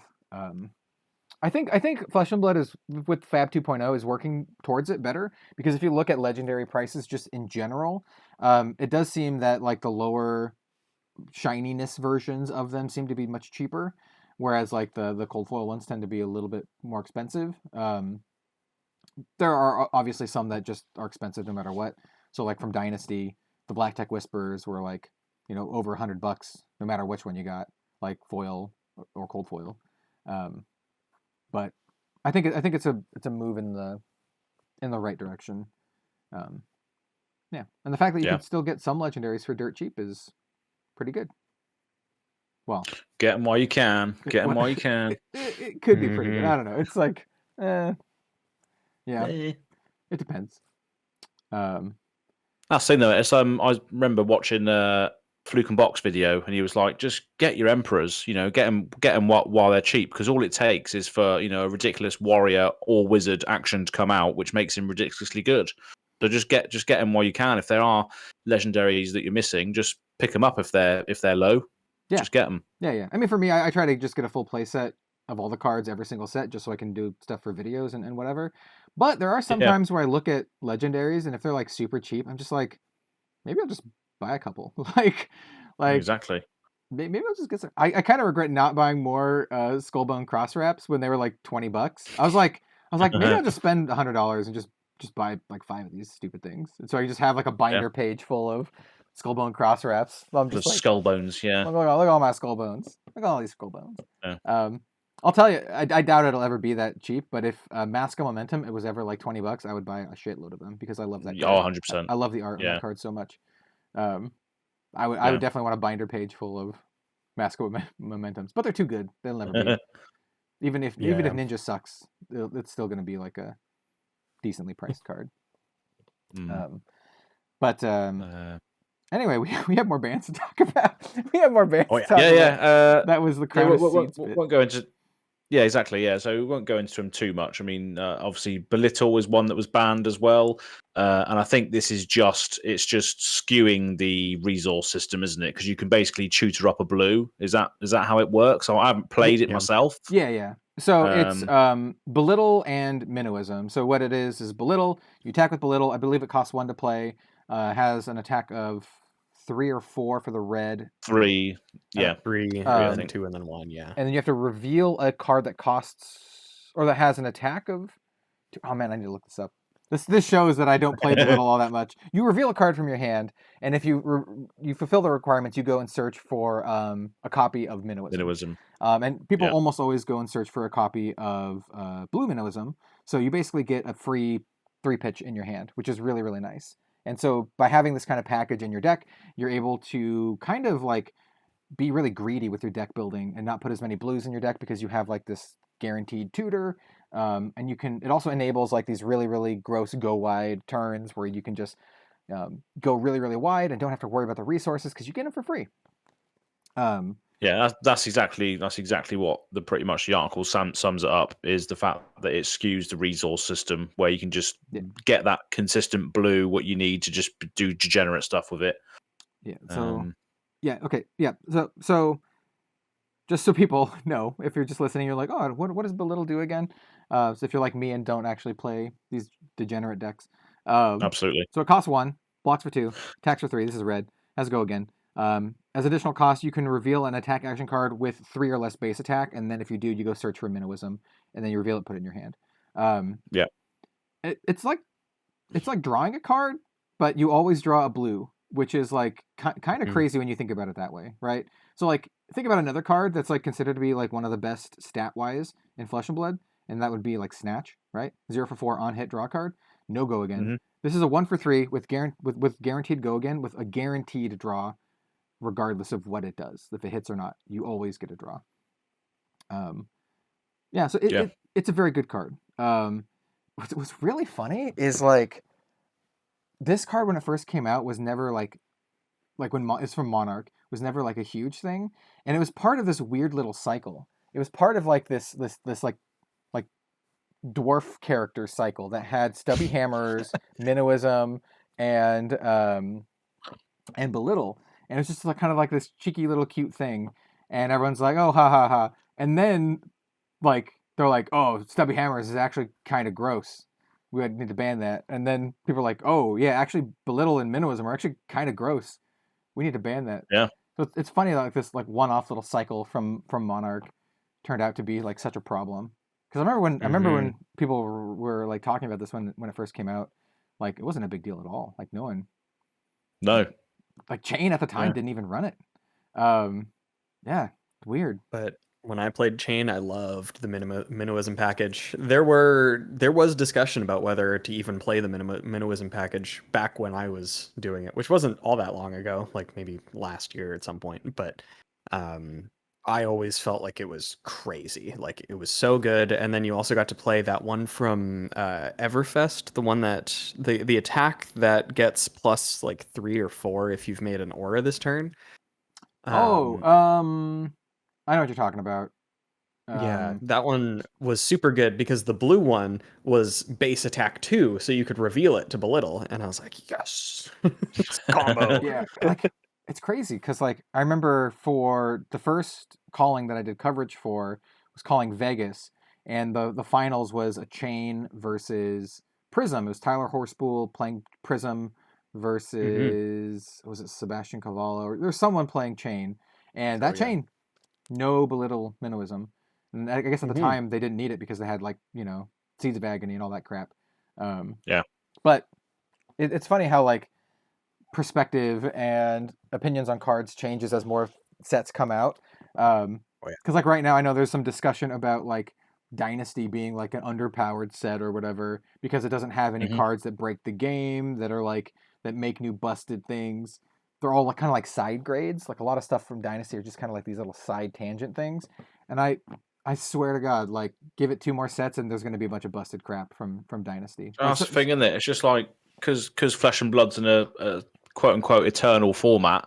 There's always going to be these cards that at the moment aren't great, but then all it takes is for one new hero to come out or one new cycle to come out, and then suddenly you look back at the other cards because it's eternal, and you think, oh yeah, this is ridiculous now. And obviously the Flesh and Blood minds, the meta heads out there, will figure these things out, like belittle Minnowism. There's a classic example from Flesh and Blood of a card, a little card that people couldn't play for the longest time and then became unbelievably busted, called Lion's Eye Diamond. Oh, from Magic, LED. I remember when LED was bulk. It was a bulk card that people had for like $1 in like your bulk bins because it was like this crappy, stupid, bad Lotus, and then people are like, "Oh wait, maybe it's just the Lotus." Oh wait. They printed cards with the mechanic Hellbent, which give you additional effects whether or not if you have no cards in your hand. And LED just happens to be a really good way to get all the cards out of your hand. It also just happens to be a 0-cost mana rock in Storm decks, where who cares? Because you're going to stack it, so you're going to draw some cards anyway, so it doesn't matter. And like, yeah, it's a gross card. Yeah, I remember when LED was like not worth anything. I think it's the classic. It doesn't take much. It doesn't take much for cards that were previously not good to become busted overnight. I think it's the classic poster child of a card that has a weird, interesting effect that one day could become big. And I always think about cards like that, especially when my funds were much more constricted in regards to card games.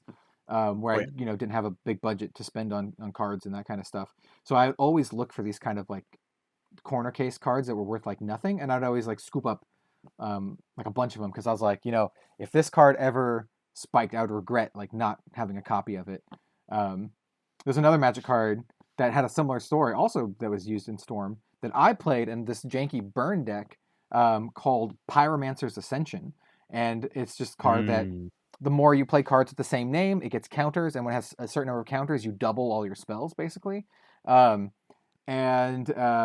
was like, this would be fun for a burn deck. Like, I played it for like doubling my lightning bolts and my Kindles, if people know what Kindle is from Tempest. But no, people play it they played in Storm. Like Pyromancer Storm was the thing for a while. And I remember buying that card for like 50 cents, like from Troll and Toad or some other website back in like long time ago, man, when there was only like two or three like stores that sold Magic online. So I think about that for Flesh and Blood. So for example, I'd like to tie this in for Flesh and Blood. Exude Confidence, I saw it was like $2, and I'm like, I love this card and I think it's cool, and I bought like 12 of them they're like $2. So I'm just like, I'm just gonna buy a bunch of these because they're cool. So I don't know if it'll ever be worth anything more than that, but I like it, and I think it has a cool effect, and we'll see.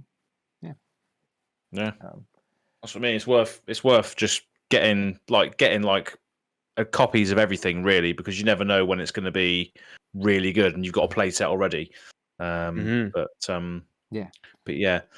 So that's Belittle. And then there's two cards that were suspended because of Icelander, essentially. Amulet of Ice and Hypothermia. So shame Amulet of Ice is now unavailable in Lexi. So Lexi just seems to be like a catching all the strays as usual. Banning's just affecting Lexi as well.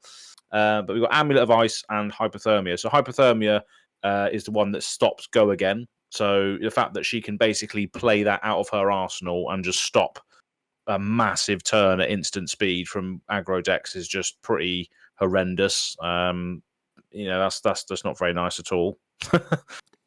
I mean, yeah, like Hypothermia is, it's one of those cards where like it shuts down a lot of shenanigans, but it feels bad when it does it. Like, so it's one of those things where like the aggro players, like, I'm going to do all this stuff. I have all this set up. I put my arsenal in my thing. I'm getting ready for a big turn, and they're just like, Hypothermia from Arsenal. Get wrecked, nerd. Like, that's basically, they're just like, get wrecked, nerd. And a frostbite to boot as well. Yeah. It's kind of crazy. Amulet of Ice is one of the ones where I was like I mentioned at the top of the show, I was like, hey, I was going to make a Lexi deck.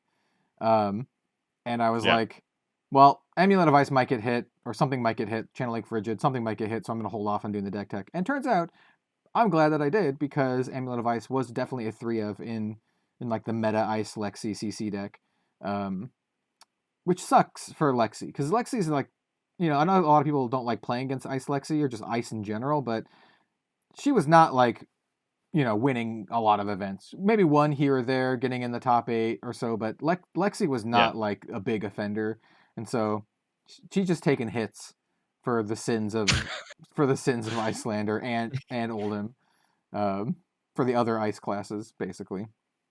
Who knew that being able to play ice things on your opponent's turn with an upside of playing it on your opponent's turn as well would be difficult to balance. Yeah. So I feel ya, Lexi fans out there. I mean, Lexi is like one of my favorite heroes. So I mean, I'm not a huge fan of Yeah. like the ice strategy in general. Well, I mean, I don't mind it. I like aggro more, but still, it always sucks when a poor ranger gets hit for the sins of other heroes. So Absolutely, yeah. so yeah, we'll see. These two are suspended, right? Just until Icelander hits Living Legend. Yeah. So, whenever Icelander hits Living Legend, maybe Lexi will be able to run these again. Yeah. But it's not too bad. Like, I think for Lexi in particular, you can run other cards. Like, I was thinking about Weave Ice. There's a bunch of other like blue ice cards you can put in instead that aren't quite as good. But I thought Weave Ice was just elemental. it's an ice Or am I card. thinking of something? Weave Oh, Ice is it? is the one. It's like Yes. for the blue, it's like it gives +1, and then if you fuse, then your thing gets dominate. Your next thing gets dominate. Yeah. Yeah, which is Or actually it's okay. the next attack that you fuse gains dominate. Yeah. I think. Okay. which is like pretty good because what you want to do in Ice Lexi is you want to leverage those really, really strong and annoying on-hit effects, the on-hit fusions, and then you want to activate your stupid the shock charmers to get the extra ping, so you get 2 instances of the on-hits. Because it's not that's on-hit, it's like when it deals damage. So like Yeah. so you can make him discard 2 cards or give him multiple frostbites or whatever. That's kind of what the point of that is. So giving it dominate is actually not bad. So That's cool. it's an option. It's an option. Nice. But Yeah. That's pretty much it, though. Really. Obviously, ban is suspended. Happens every now and again. That's what we've had so far. But yeah, that's pretty much all we've got today, isn't it? yeah, yep. There's I say all we've got. We've been at it for about 2 hours again, haven't we? it's like an hour and a half. There. Oh, is it? Oh, Yeah, not yeah. bad. So there were no other bans in Blitz or any other formats. It was just CC. And the next banned and suspended announcement is on March 20th. So actually, just not that far away. Just before Outsiders, isn't it? Yeah, it's a really interesting. It's gonna be a really interesting like month or so because like we just had these bans and we're about to have a brand new set. So the competitive meta is gonna be different for just like I don't know, like a month and a half or something, and then we're gonna have a new set. And literally every single Flesh and Blood set, maybe not counting Dynasty all that much, has shaken things up drastically. So I imagine that this would also shake up things drastically. Ninja is already pretty good, so I have a feeling that Ninja's still gonna be like quite good, because we're gonna get a bunch of new Ninja crap. Maybe Ranger is gonna be gross. Maybe Lexi's kind of like on the fringe of being pretty decent. Maybe all this new generic, Ranger stuff is going to make Ranger very good. Maybe my hopes is that Assassin is just going to be busted and everyone's just going to be crying because Assassin is so good.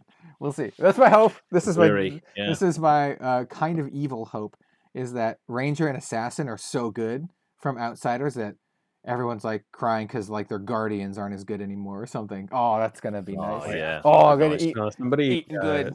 commented on our last video, the salty video, being like next year the salty card on everybody's list is going to be Surgical Extraction. Yeah, Surgical's pretty yeah. good. Like it's gonna be like Red in the Ledger, Surgical Extraction, all of these like nasty on hit effects from these classes that we all hear like. Yeah. And I'm here for it. I'm totally here for it too. It's gonna be sweet. I just can't wait till like the best players in the world are starting to think, oh yeah, do I take Azalea because she's like the most consistent now? I can't wait for it. All these people that were like, oh yeah, she's rubbish. So like here's the thing, right? Belittle just got banned because it had a really gross tutor effect. What's another really gross tutor effect? Knock the Death Whistle. So like, absolutely, yeah. I'm just saying, like, it's not quite the same because obviously, like, Belittle, like, you get it into your hand and yada yada yada. But still, you can go tutor for some gross arrows, and if they print even more gross arrows, then, yeah, absolutely, yeah. I'm looking forward to it. Who knows? Maybe they're still like holding back, and like Ranger and Assassin are still like, not that great. And then, Ninja's probably still going to be great because Ninja, yeah. Ninja's good. Yeah. That could be the case, and then I'll be very sad. We'll be very sad. I'm really hoping. I'm really hoping it's like good. I'm really hoping. Yeah. But I think a lot of the ninja stuff's going to play into Katsu rather than anything else, like Fire or anything, isn't it? Like more combo cards, and then Benji. maybe There's Benji. Benji stuff as well. Yeah. Benji unblockables. I'm actually kind of like really afraid of Benji and Blitz because like I'm excited. God. because like Benji's already on the fringe of being like super gross. Like Yeah, he is it's gross. just about the quality of cards that he has access to. His Yeah. ability is very strong. yeah, it's like I'm very curious to see, man, because like he's on the fringe of being on my like most unfun heroes to play against because like the criteria for this, like the big criteria for me personally for unfun is heroes that don't let the opponent interact, right? And so that's my criteria. So Kano, Oldhim, Reinar. So those are like some of my like big offenders where they're like Reinar just intimidates your whole hand, and then you can't interact with it. You're just not playing. You're just not playing the game. You just die. Yeah. You can block maybe with some armor or something if you still have it, but. And then same with like Kano. If the Kano player plays it right, then they can make it so that you almost just can't interact with them. Other than like, oh, I pitch 3 to prevent 3 or something, you know. And so Benji is on. He's close. He's close to that, where it's like you can't block. You know, eat it, nerd. Like, Eat it. He's one of those. When Benji was like pretty good in Blitz, I had to like actually, as someone who plays a lot of Blitz, like always have like a Benji package in my equipment suite, so I just don't get like high rolled by Benji and lose out of nowhere.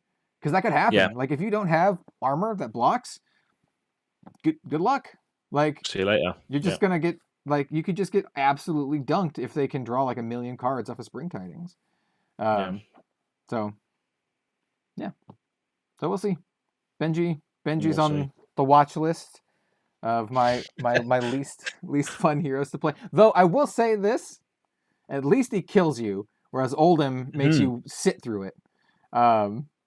Exactly. So that's why Oldham's on the list too, man. It's just like it's just like playing against someone who's like, nah. It's like he's holding his hand out to like the kid's forehead, and the kid's like trying to punch him, and he's just holding his hand out. Yeah, he just can't reach. Yeah, exactly. That's Oldhim for like 60 minutes, like for like an hour. That's what it is. So you get the occasional sort of clip, but it's just not doing anything against him. Yeah. Like I was, I don't know, for Benji, one of the things I remember I mentioned to you guys when I decided to play Tiger Benji at my locals, the way that Benji plays, it's almost like you accidentally kill your opponent, because I didn't feel like I was doing anything. I was like, okay, I'm going to play this, and then I'm going to play this, and play this. And then I was like, yeah, and then I guess I'll play this. And my opponent's like, all right, I'm dead. Good game. I was like, what? Yeah. And that fits in with the flavor of the character as well. He's just a kid, you know. He's just trying to poke someone with these Zephyr needles, and suddenly they're dead. He's still stabbing them. He's like, oh, shit. I was going to say, I killed someone. I was actually going to use that word exactly. I can see other heroes in Wraith describing Benji as a little shit. They're like, oh, you little shit. You little shit. And he's like, stop it. You shit. Yeah. Yeah. So, brilliant. Yeah. I really am curious about the design of Outsiders because of like these Blitz decks now too. Because we have all these Blitz decks, and then we have the remainder Blitz decks coming out Outsiders like Azalea and Katsu. It just feels I'm very interested on like what happened first.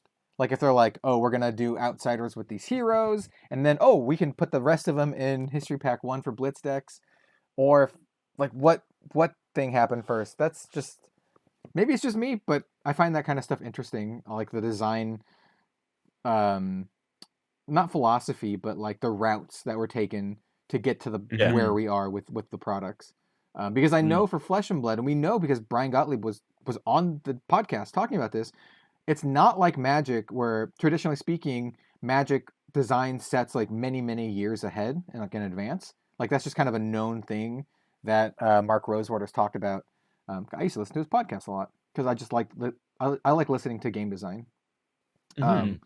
But yeah, Flesh and Blood's not like that. They design like months in advance, not years in advance, because we know that Brian Gottlieb had only started working with like Flesh and Blood like several months before Dynasty came out, right? And we know he worked on cards in Dynasty.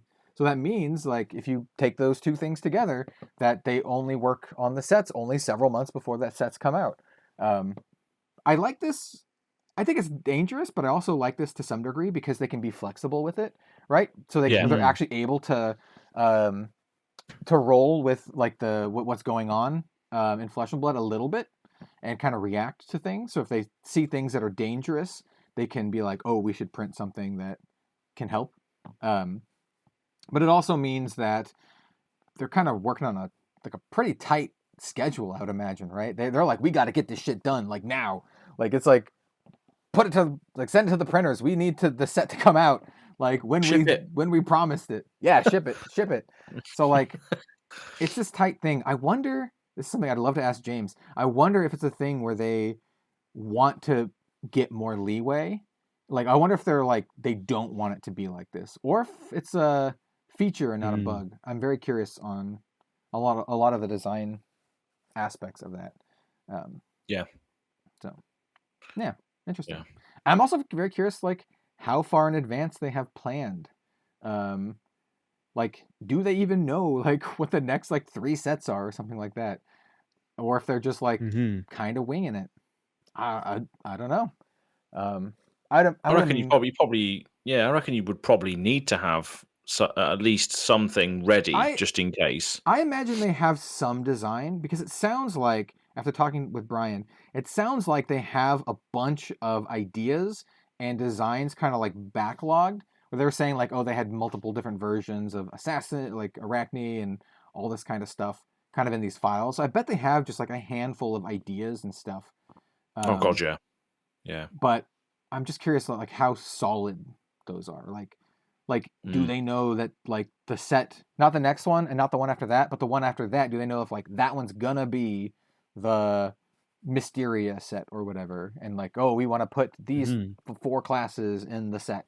Like, I'm just curious on that kind of thing. But yeah, that's definitely a James question if he comes on here at some point. So yeah, it's also something I want to ask like part of the creative team too. Same question, but for creative, like how much of the world do they have already expanded upon and fleshed out, and then how much they don't. Yeah, exactly. I messaged Sam about coming on the podcast, and he said yes, and then he hasn't responded since then. This is very, very typical for Sam. Anyone who knows him, even like who know him in real life, knows that he's not great at responding to stuff, and he will admit that, and he always apologizes. But I've also been in contact with Henrik Lindner, a Flesh and Blood artist, who actually recently announced that he is going to be working officially on Flesh and Blood, not just as like a contractor like most of the artists are, like, you know, they're independent contractors that they get hired to do pieces of art, but he's going to be working on Flesh and Blood as like a concept artist, like more like doing, I don't want to say in studio stuff because I don't think he's moving to New Zealand. I'm pretty sure he's from Brazil. I don't think he's moving to New Zealand, but I think he's still going to be, you know, working as part of the team. And he has expressed interest about coming on at least my channel to talk about like art and that kind of stuff. So maybe I can get him to come onto the Living Legends so we can talk to him about some stuff. If anyone is interested, I think. By the way, if you don't know who Henrik Lindner is, he's a Flesh and Blood artist who did stuff like Shred and the new Bolton specialization. Grandeur of Valahai. Yeah, I have an artist proof Grandeur of Valahai that he did a artist proof sketch on. He's one of the more active artists in the community because he'll pop into my live stream sometimes and like make comments and stuff, and he'll comment in videos and stuff. So I don't know if he listens to this podcast, but if you do, hi. Hey, how you doing, man? Yeah. I haven't forgotten that message that you sent me about maybe coming on. So, yeah. So yeah, shout out to the artists for Flesh and Blood. I'm actually, I don't want to say impressed, but like I really love how a lot of them, or some of them, are active in like the community. So like Enrique and Reardon Delmiro like comments on some of my videos occasionally, and obviously like Sam Yang and all that kind of stuff. So I think it's cool. Yeah, I think it's really cool. I think it's one of those things that shows that the people working on the game, not just people working at LSS, like care about the game and the community, and that they like are part of it. And I don't think that's true for every game out there. So yeah. I think that's cool. I think it says a lot about Flesh and Blood. So anyway, that's another random tangent Yeah. that we went on. I don't remember why. Yeah, well, I don't remember why I started going down the tangent. But yeah, it's a bit of an insight into potentially future episodes of the Living Legends podcast. So stay tuned as you normally do for these, and you might be able to see and hear people's perspectives on that side of the game at least. Yeah, that being said, it's pretty much wrapping it up for today. Unless anybody has anything in their arsenal that they want to speak about before we close it off. I mean, I have a small thing I could talk about, but unless you guys got something, it's not super exciting. It's just like very, I don't know. It's just a small thing that I'm going to be doing that I've never done before.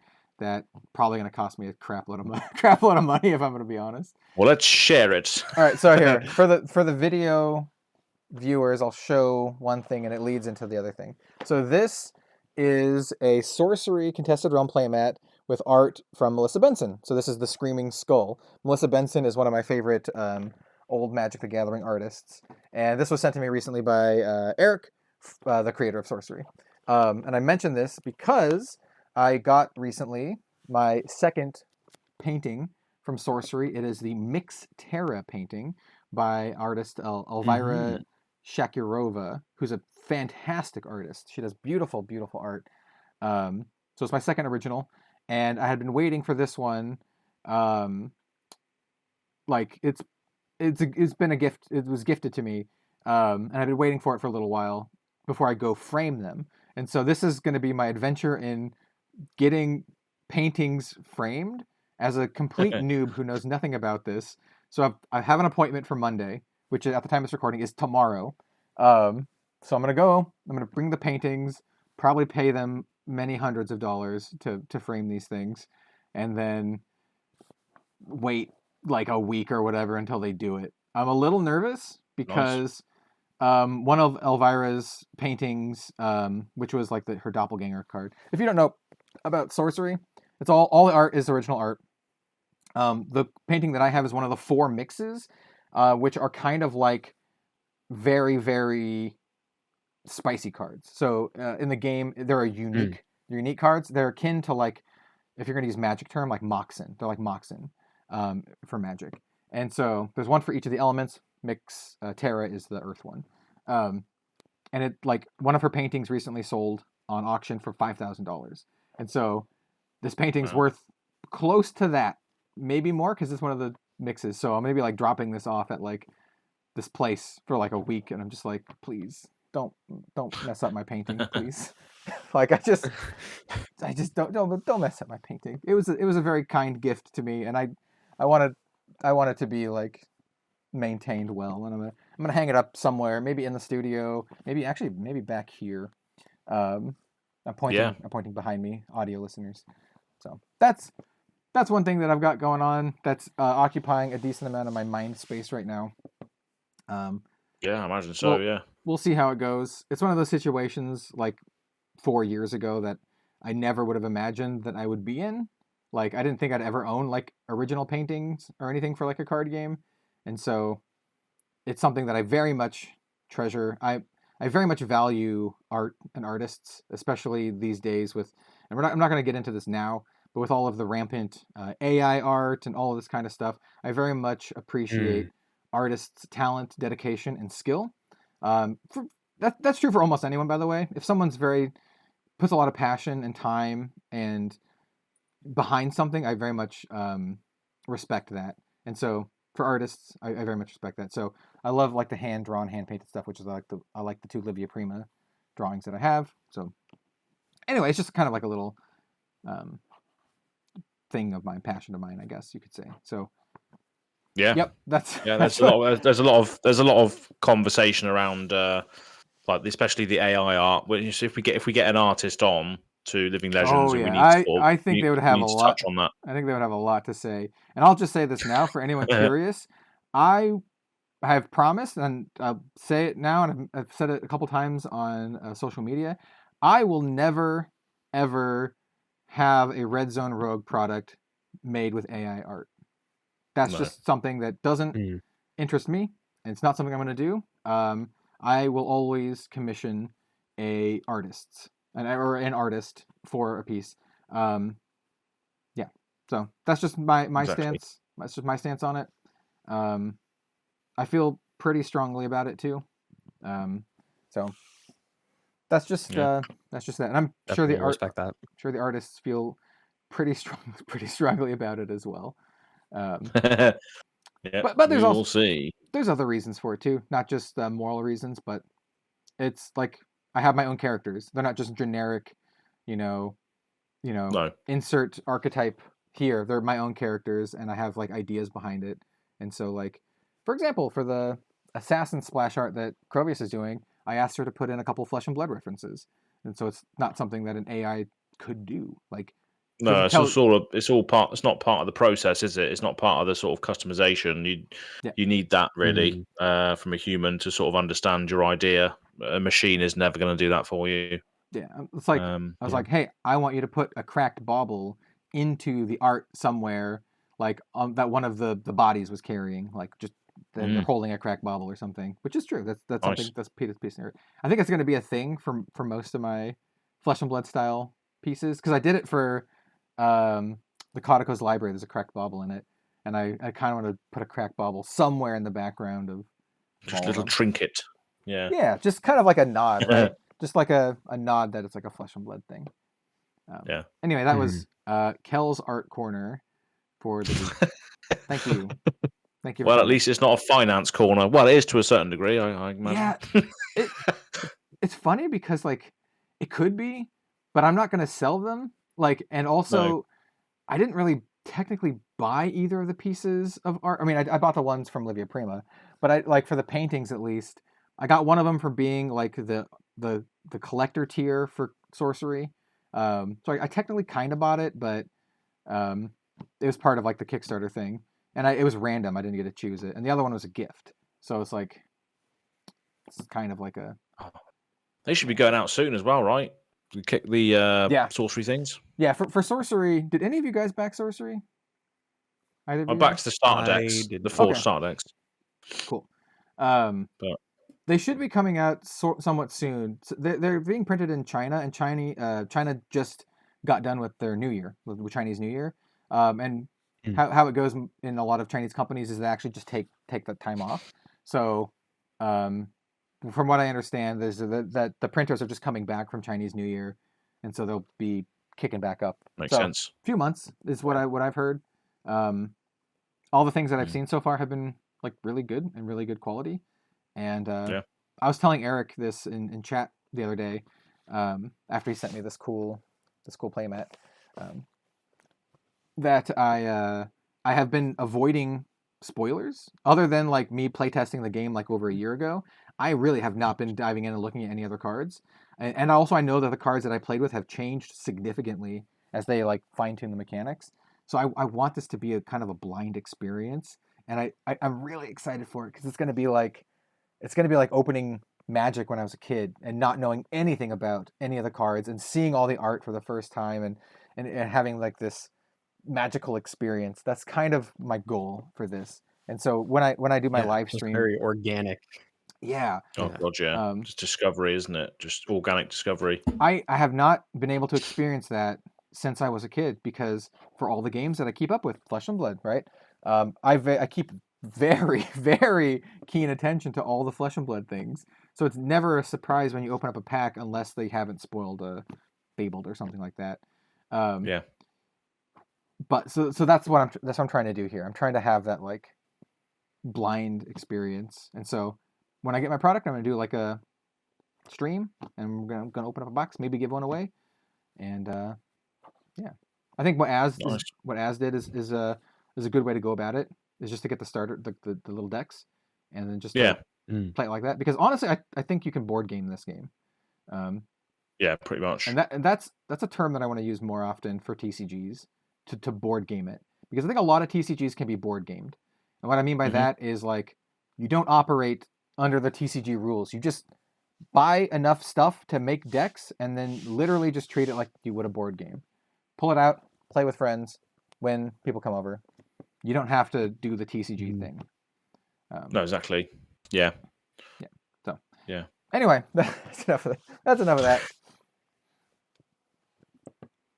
Nice. I've just been playing a lot of Breath of the Wild recently. I don't know. Yeah. I literally only just discovered it like recently. I've always had it, like, but I just never played it until recently. Oh boy. So for the audio listeners out there, Keller's just got up and he's walked out of his room as soon as I mentioned Breath of the Wild. He's coming back in with something. Whoa.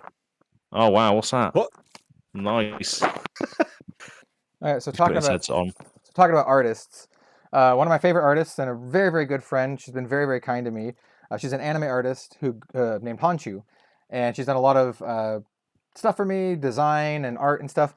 Anyway, she did a fan drawing of Breath of the Wild, which I think is freaking gorgeous. And I bought this print from her store to like frame and hang up, because I also very much like Breath of the Wild.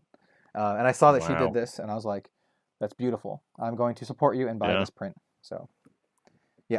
Audio listeners, check out the video because, yeah, it looks awesome. Yeah. You can go check out Han's store. She's from Canada, so like for Bill, shipping would be very inexpensive. For me, the shipping's like $30. It's quite expensive. But yeah, she does anime art, fan art. She does a lot of the anime stuff here on my channel.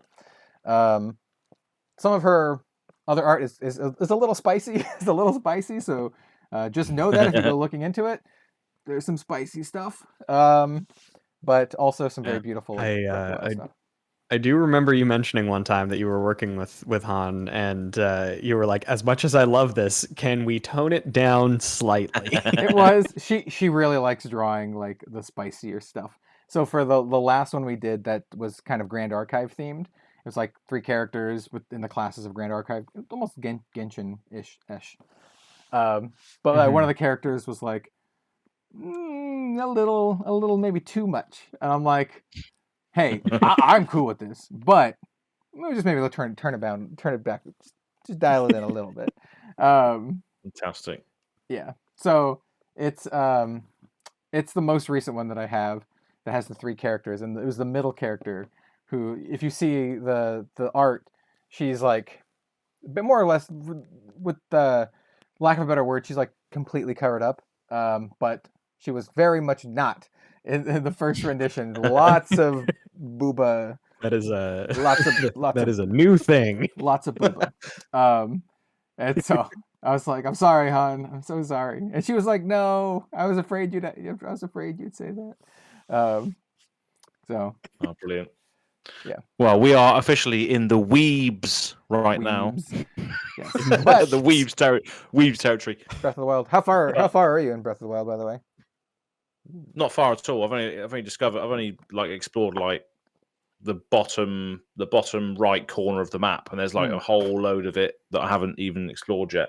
But yeah, it's just one of those games that you just get lost in, and there's obviously a main quest, but then you just end up going somewhere else and doing things and finding shrines, and you want to find more shrines to get your stamina bar up or whatever. The shrines are good. The fact that weapons break as well, I thought was crap to begin with, but now I've just sort of learned to love it, and you like pick up different weapons and stuff, and just grab a great sword, yeet it at the dudes. That's what you do. Just yeet it.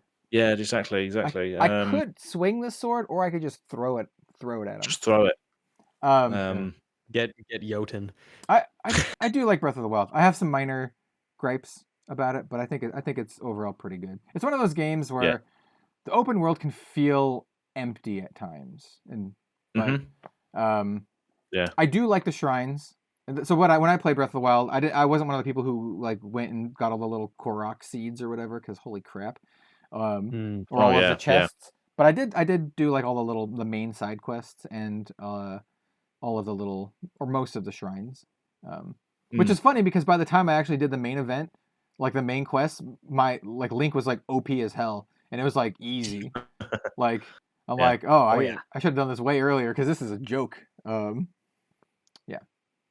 Yeah, I just love it. I just love like the things you can just discover in it. You just walk around, you just lose yourself in it for an afternoon. It's brilliant. The coolest, I'm not going to spoil it, but the coolest part of Breath of the Wild for me, there's an island bit. I'm not going to explain it other than the island. You'll know the island when you do the island. It's optional. You can completely miss it. It's not part of a main thing, but it's really unique and a lot of fun. That was probably my favorite. My favorite parts. Yeah. So, Nice. Island. Yeah. But yeah, spending a lot of time on that at the moment. So, but yeah, thoroughly enjoying it. But apart from that being said, that's pretty much all we've got time for this week, right? Now we are at 2 hours. Now we are at 2 hours. Yeah. That's the goal from now on, to get to 2 hours. Oh no, I don't think so. But we hope everyone enjoyed our random conversations about various things. Absolutely. Yeah. And I think people can either find entertainment or relation to that stuff. Yeah, exactly. And a lot of people, you know, especially when I was working in like warehouse like a long time ago, I listened to Command Zone podcast like just in my ear, and the longer it was, the better, because it passed more time. So people that are in those environments, you know, might want to have a longer cast just to sort of pass the time. Yep. But I've been there too. But yeah, for sure. Exactly. But for all the people out there watching this, listening to this, wherever you might be out there, whatever you're doing right now, I hope you're having a great day. And thanks again for listening to Living Legends podcast, as always. And I'll throw it over to the person who you might be watching this video on, and that's Kel, Red Zone Rogue. Hello. Where can people find you? Hello, my name is Kel. If you're watching this, well, depending on where you're watching this, you may or may not know. I have Twitter that I'm pretty active on, at Red Zone Rogue. I have an Instagram that I'm much less active on, that people still message me, and I'm like, I read the message and I'm like, oh, this was like 2 weeks ago. I don't use Instagram all that much. Facebook, here and there. But so I'm on all of those things, at Red Zone Rogue on everything. We're getting close to 15K subs. We're gonna do like an AMA giveaway kind of thing. I'm hesitant to call it a giveaway because the second you put giveaway in your title, you are swarmed by bots now. So I'm trying to think of a good way to put it so I'm not swarmed by bots. But it's gonna be fun. I'm gonna give away some good stuff. Like at 10K we gave away a tunic. Well, I gave away a full Lexi deck with a tunic and a New Horizon and all the Majestics. At 15K I'm not gonna do quite that much. Maybe 20K, but I'm still gonna give away like a Black Tech Whispers and maybe some other fun stuff. So stay tuned for that. And then I would like to reveal our Assassin playmat and splash art and all that good stuff around that time as well. So awesome. That's what I got going on. Nice. Awesome. And Bill, where can we find you, sir? That is me. I'm Bill from the Spike Feeders. You can find me on Twitter at BillTSF. Not nearly as active on it as I maybe should be, but you know, them's the breaks.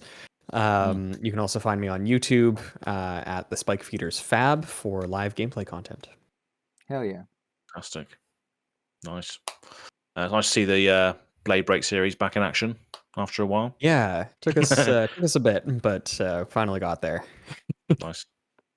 My name's Az from Go Again Gaming, on Go Again Gaming on YouTube, and on Twitter, Go Again Gaming AZ. Should probably mention Instagram as well. Don't really do it, like Kel said. It's just one of those things where you post a picture of your thumbnail or something and hope that people watch it. But yeah, Go Again Gaming UK on there. None of my tags are the same, which infuriates me. But hey ho, Go Again Gaming AZ, Go Again UK, Go Again. Fuck's sake. Anyway, thanks very much for watching, and yeah, we'll see you very soon to do it all over again. Where Bill might be hosting next time, I think. Is that right? I think I will be. We'll have to see if there's anything exciting that happens in the next week. Yeah, we'll see. But due to the timing of these, we're always like a couple days behind, but still worth talking. Still worth talking. Exactly. We'll come up with something. Come up with something. Let's have something But- to talk about. Yeah, there's always so much to do. But thanks again, everyone, and we'll see you very, very soon. Cheers. Bye. I was gonna go, Jason, just because for no reason. Jason! Sean. Have you stopped recording yet? Have you stopped recording? No, I haven't clicked it yet. No, leave it in. Leave it in then. Like, stop now.